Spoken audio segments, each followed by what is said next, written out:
On today's episode, how you can produce fewer reports and get more actionable insights. Let's get to it.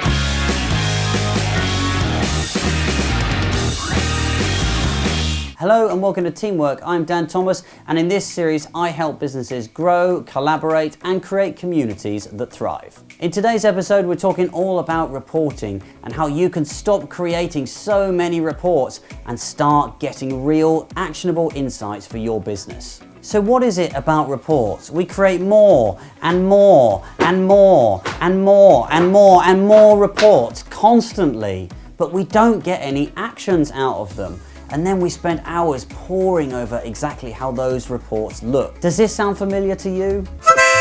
Hey, we got 100 comments this month. Awesome. How many comments did we get last month? I don't know, to be honest, but 100 seems good, right? Can I get a report specifically for my business area? On slide 2, this chart is just a little bit too big. Can you just get me a report together? I need it for the end of the day. Just 3 quick slides. How many hits did we get? How many likes have we got? How many people visit our group on a monthly basis? And then of course, what happens with that report? Really nice report for this month. Looks great, doesn't it? Yeah. Anyway, moving on to agenda item number 2. But when you look at those reports, how many of them are being acted upon? And what does that report tell you about your people, about your customers, and about their behaviors?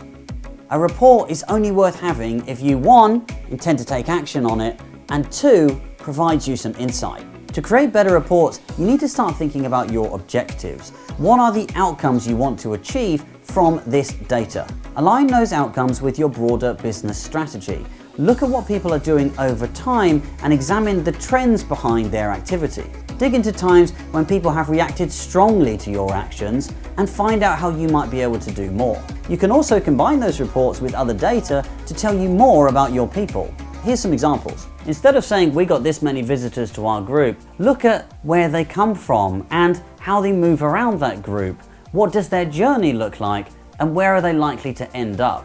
Examine your users or your customers and find out what ages they are, what gender they are, and what their propensity is to buy products or interact based on those demographics. What is the propensity of a person to get involved in your community based on their line manager being involved in that community? Who's talking to who and how are they collaborating?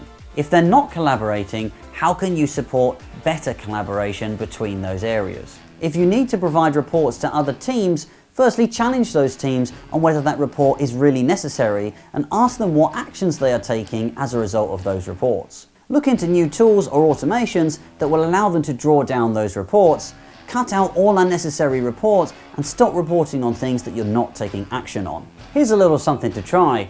1 month, just stop sending reports out to everybody you're producing reports for. See who comes back and you'll find out who really needs them. So what's the bottom line? Stop creating all of this. Start simplifying what you do. Do less reporting, find out more insights, align things with your strategy, create great outcomes, and drive your business forward. If you've enjoyed this episode, make sure you subscribe. If you want to get notifications, hit that bell icon, and make sure you tune in for the next episode of Teamwork. Bye-bye.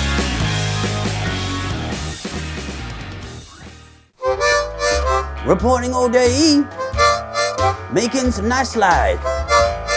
I've got it down to 7, but the technique's 5. I got the PowerPoint blues, and I know that I'm seeing red. If I don't finish these slides by tonight, you know I'm gonna be dead.